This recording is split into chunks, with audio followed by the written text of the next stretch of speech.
وَالضُّحَىٰ وَاللَّيْلِ إِذَا سَجَىٰ مَا وَدَّعَكَ رَبُّكَ وَمَا قَلَىٰ وَلَلْآخِرَةُ خَيْرٌ لَّكَ مِنَ الْأُولَىٰ وَلَسَوْفَ يُعْطِيكَ رَبُّكَ فَتَرْضَىٰ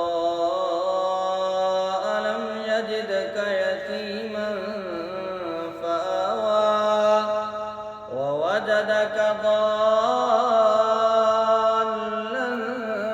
فَهَدَىٰ وَوَجَدَكَ عَائِلًا فَأَغْنَىٰ فَأَمَّا الْيَتِيمَ فَلَا تَقْهَرْ وَأَمَّا السَّائِلَ فَلَا تَنْهَرْ وَأَمَّا بِنِعْمَةِ رَبِّكَ فَحَدِّثْ